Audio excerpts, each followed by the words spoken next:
بسم الله الرحمن الرحيم الحمد لله وحده لا شريك له وأشهد أن لا إله إلا الله وحده لا شريك له وأشهد أن محمدا عبده ورسوله صلى الله عليه وعلى آله وصحبه وسلم تسليما كثيرا أما بعد கண்ணியத்துக்குரிய என் அருமை சகோதரர்களே, பெரியார்களே, தாய்மார்களே, சகோதரிகளே, உங்கள் அனைவருக்கும் என் அன்பு சலாம். அஸ்ஸலாமு அலைக்கும் வரஹ்மத்துல்லாஹி வபரகாத்துஹு. கண்ணியத்துக்குரிய சகோதரர்களே, ஹரம் ஷரீஃபிலே தொழுகிற ஒருவன் காபா ஆலயத்தை நோக்குவது, பார்ப்பது அல்லது சுஜூத் செய்யும் இடத்தை பார்ப்பது சிறப்பா? காபா ஆலயத்தை பார்த்து தொழுவது சிறப்பா அல்லது சுஜூது செய்யும் இடத்தை பார்த்து தொழுவது சிறப்பா? கணியத்துக்குரிய சகோதரர்களே, அல் அஃதலு லிமன் யுஸல்லி அன் யன்துர இலா மௌதி சுஜூதிஹி லா இல் கஅபா. பொதுவாக தொழுபவன் சுஜூத் செய்யும் இடத்தை பார்ப்பதுதான் அவனுக்கு சிறந்தது. மாற்றமாக காபா ஆலயத்தை பார்ப்பது சிறப்பல்ல. நாங்கள் பார்க்கின்றோம், காபா ஆலயத்திலே தொழுபவர்கள் ஒரு சாரார் காபாவை முன்னோக்கி தொழுகிறார்கள், காபாவை பார்த்த வண்ணம் தொழுகிறார்கள். இன்னொரு சாரார் சுஜூத் செய்யும் இடத்தை பார்த்தவர்களாக தொழுகிறார்கள். அப்போ காபா ஆலயத்தை பார்ப்பதை விட சுஜூத் செய்யும் இடத்தை பார்த்து தொழுவதுதான் தொழுகையாளிக்கு சிறப்பானது. ஏன் நாம் அவ்வாறு சொல்கிறோம்? லம் யரித் அனி நபி அலைஹிஸ்ஸலாத்து வஸ்ஸலாம், நபி அலைஹிஸ்ஸலாத்து வஸ்ஸலாம் அவர்களை தொட்டும் எந்த ஒரு செய்தியும் வரவில்லை.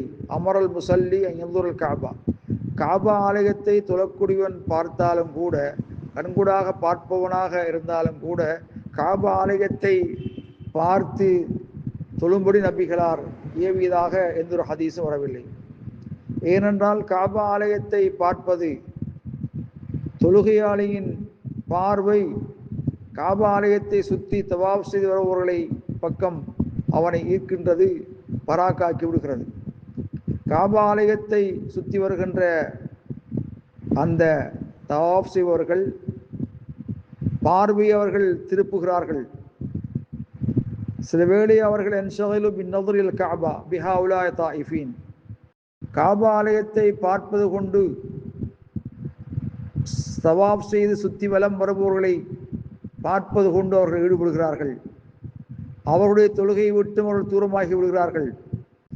ஏன் இது நாம் சொல்கிறோம் சொன்னால், நபி அலைஹிஸ்ஸலாத்து வஸ்ஸலாம் அவர்கள் கான அலைஹி தாத்த யோமின் ஹமீசத்துன், ஒரு நாள் ஸல்லல்லாஹு அலைஹி வஸல்லம் அவர்கள் கருப்பு கம்பளி ஆடை ஒன்றை அணிந்து கொண்டு தொழுதார்கள்.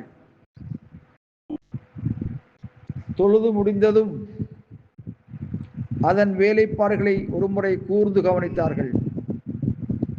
தொழுது கொண்டிருக்கும் போது அதன் வேலைப்பாடுகளை ஒரு முறை கூர்ந்து கவனித்தார்கள். தொழுது முடிந்ததும், எனது இந்த கருப்பு கம்பளி ஆடையை இதை எனக்கு அன்பளித்த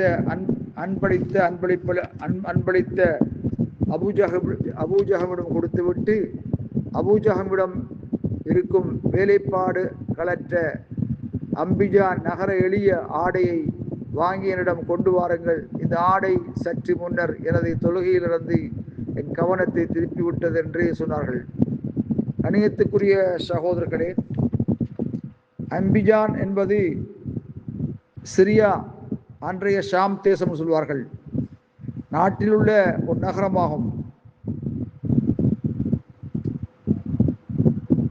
அந்த ஃபத்ஹுல் பாரி போன்ற கிரந்தங்களில் அந்த ஆடை வெளிப்புறம் தெரியும்படியான அலங்கார வேலைப்பாடுகள் கொண்ட ஆடைகள் உள தூய்மை பெற்ற நபி ஸல்லல்லாஹு அலைஹி வஸல்லம் அவர்கள் போன்றவர்களுக்கே கவனத்தை ஈர்க்கும் எனும்போது, அவர்களல்லாத மற்றவர்கள் நிலை எப்படி இருக்கும் என சிந்திக்க வேண்டும். எனவே வண்ணங்கள், சித்திரங்கள் போடப்பட்ட ஆடைகள் மற்றும் தரை விரிப்புக்கள், பள்ளியில் சுவர், மெஹராப் போன்ற இடங்களில் செய்யப்பட்டுள்ள வேலைப்பாடுகள் தொழுவோரின் கவனத்தை ஈர்க்காமல் இருக்குமாறு அமைந்திருத்தல் அவசியமாகும். அஸ்ஸலாம்.